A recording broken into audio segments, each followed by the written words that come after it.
आधी रात थी। मिन्नी और चमको आराम से सो रहे थे। पिछली बार की तरह फिर आधी रात को दरवाजे पर खटखट हुई। हे भगवान, अब कौन आ गया? अरे जल्दी उठकर देखिए, कहीं फिर से माँ जी तो नहीं आई हैं? हैं? माँ वापस? हे भगवान, बचा लेना।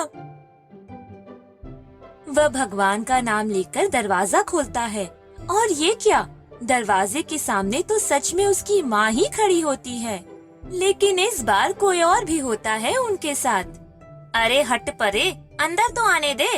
चमको दरवाजे पर से हटता है और वह दोनों अंदर आते हैं।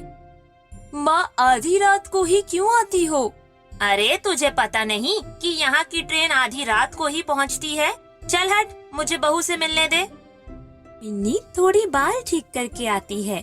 वह दोनों के पैर छूती है। आओ बहू, पिछली बार तुमने इतनी सेवा की, मैं तो रोक ही नहीं पाई अपने आप को दोबारा आने से, और इस बार अपनी सहेली को भी ले आई। इसकी बहन का घर पास ही है, सोचा यह उससे भी मिल लेगी और तुम्हें भी देख लेगी। हाँ माँ जी, आप आई, हमें तो बहुत अच्छा लगा। आप दोनों बैठे, मैं 2 मिनट में सोने का इंतजाम करती हूँ। वह अपना पलंग उन दोनों के लिए साफ कर देती है और खुद नीचे गद्दा लगाकर जमीन पर सो जाती है। जब सब सो जाते हैं, तब मिन्नी की सास और उसकी सहेली धीरे धीरे बात कर रहे होते हैं। मैंने कहा था ना, मेरी बहू अच्छी है, वह दिखावा नहीं करती। अरे तुम रहने दो, मेरी 2 बहुएं हैं, मैं ज्यादा जानती हूँ इन्हें। बस थोड़ा रुको, सब सामने आ जाएगा। बात करते हुए थोड़ी देर में वो दोनों भी सो जाती हैं।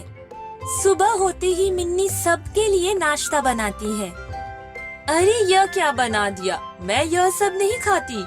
मिन्नी की सास समझ जाती है कि उसकी सहेली मिन्नी को परखना चाहती है। जी मुझे पता नहीं था, आप बता दीजिए आप क्या खाएंगी?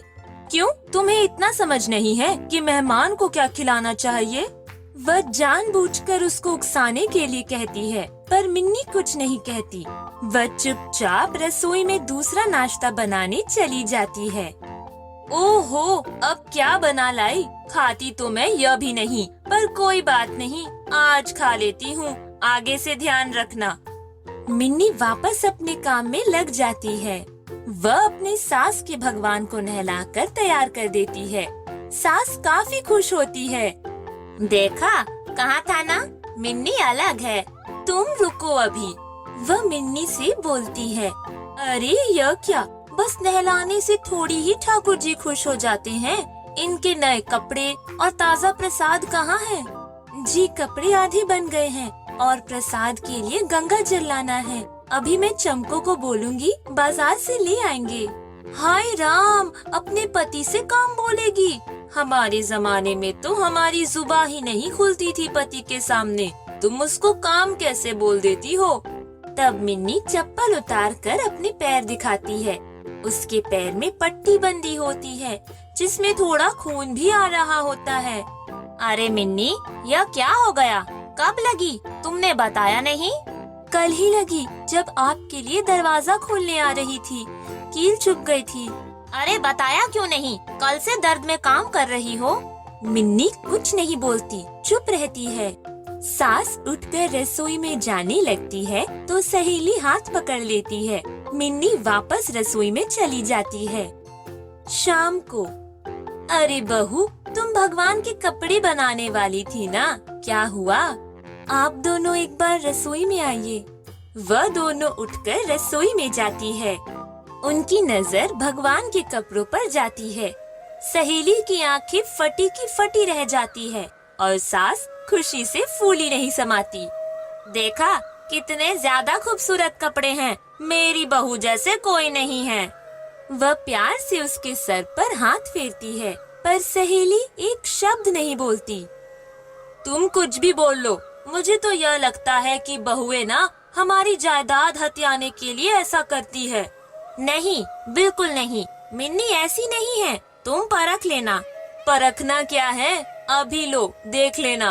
बस जो भी मैं बोलूं, तुम हाँ में हाँ मिलाती जाना। वह बोलना चालू करती है।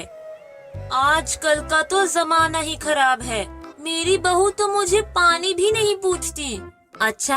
हाँ हाँ, बहुएं तो काम करने के लिए ही होती है, बस उनसे सेवा करवानी चाहिए। उन्हें यह उम्मीद तो रखनी ही नहीं चाहिए कि उनको कुछ मिलेगा भी। हाँ हाँ बहन, सही कह रही हो।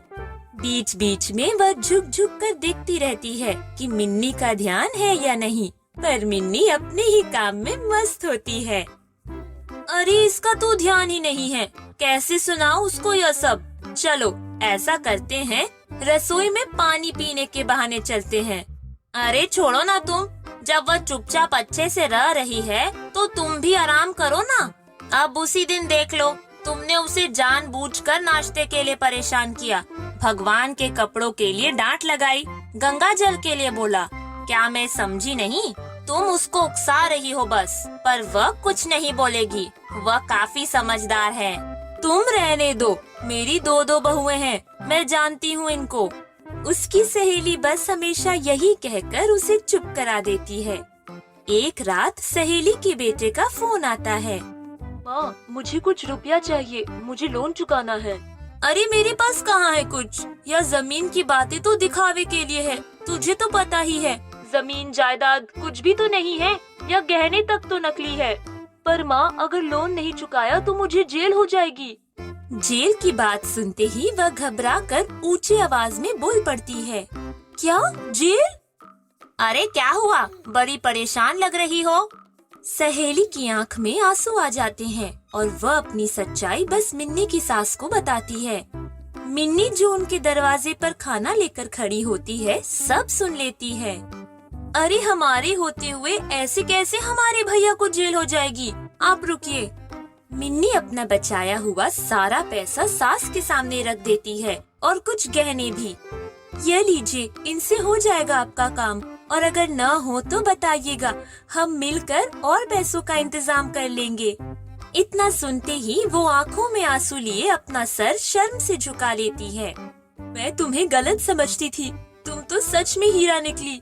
सहेली उसके सर पर बहुत प्यार से हाथ फेरती है। हमें बस आपका आशीर्वाद चाहिए होता है और कुछ नहीं।